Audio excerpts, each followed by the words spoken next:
세상을 보는 창, 거창을 보는 창뉴스. 11월 첫째 주 창뉴스 단신입니다. 거창 창포원은 11월부터 가족, 연인이 함께할 수 있는 자전거 대여소를 운영하고 있습니다. 거창군에서는 지난 6월부터 10월까지 찾아가는 가정방문 치매 전수검사를 실시해 최종 6,743명을 검사 완료했습니다.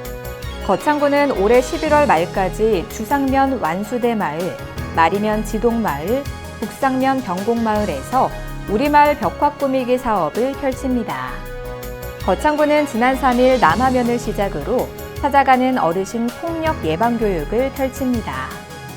거창군은 지난 5일 서흥여객 경영 정상화를 위한 노사 협약식을 개최했습니다.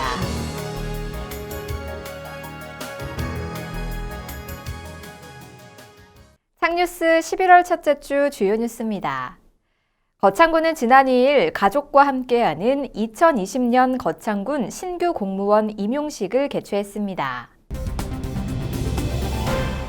경상남도 교육청은 지난 5일 거창군 위천면에서 세 번째 예술중심 대안학교인 거창연극고등학교 개교식을 가졌습니다.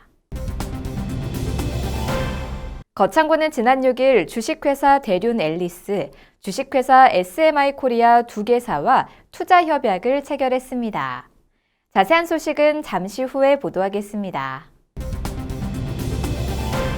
거창군은 지난 2일 가족과 함께하는 2020년 거창군 신규 공무원 임용식을 개최했습니다. 이날 임용식에는 43명의 신규 공무원 임용자와 가족 등 100여 명이 모인 가운데 진행됐고, 부모님께 카네이션 달아주기 행사를 시작으로 임용장 수여 후 공직의 첫 시작을 다짐하는 대표자 선서, 기념 촬영 순으로 이어졌습니다.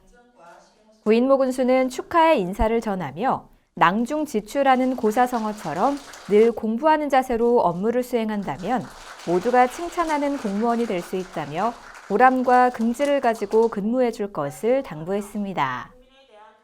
한편 이번 거창군 신규 공무원은 행정, 사회복지, 세무, 사서, 보건 등 총 43명으로 거창군의 새로운 활력을 불어넣어 미래 거창의 더 큰 도약의 밑거름이 될 것으로 기대됩니다. 경상남도 교육청은 지난 5일 거창군 위천면에서 세 번째 예술중심 대안학교인 거창연극고등학교 개교식을 가졌습니다. 거창연극고는 지난 3월 1일 개교했지만 코로나19로 기념식이 미뤄져 지난 5일 공식으로 개교 기념식을 가지게 됐습니다. 이날 개교식에는 박종훈 경남교육감과 구인모 거창군수, 김종두 거창군의회 의장 등이 참석한 가운데 식전 행사로 스카프 매듭 풀기와 개교 기념식수가 있었습니다.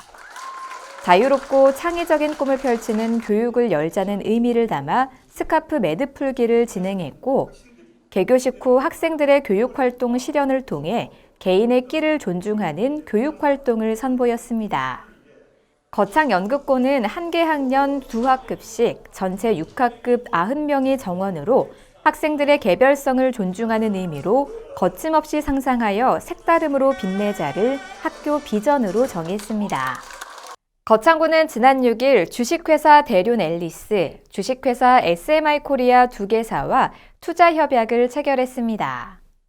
이날 투자협약식에는 거창군 내 승강기 관련 산하견관 관계자들이 참석했으며 부인모 군수와 대륜-앨리스 이기랑 대표, SMI코리아 이윤기 대표가 거창 승강기밸리 투자협약서에 서명을 했습니다. 대륜-앨리스는 직각 관통형 엘리베이터와 에스컬레이터 안전 스텝을 특허받은 기업으로 2022년까지 약 8,000제곱미터의 부지에 24억 원을 투자하고 37명을 고용할 계획입니다. 또 SMI코리아는 스위스 브루그사 협력사로서 2022년까지 약 7,500제곱미터 부지에 20억 원 이상을 투자하고 10명을 고용해 승강기 와이어 로프를 생산할 계획이라고 밝혔습니다. 한편 거창군은 올해에만 금액 350억 원, 200여 명 고용의 투자 유치 협약을 체결했으며 그중 승강기 업체만 이번 투자 협약까지 4개사 164억 원, 110여 명 고용의 투자 유치 성과를 이뤄 지역 경제 활성화에 큰 역할을 할 것으로 기대하고 있습니다. 이상으로 11월 첫째 주 창뉴스를 마치겠습니다. 시청해주신 여러분 고맙습니다. 창TV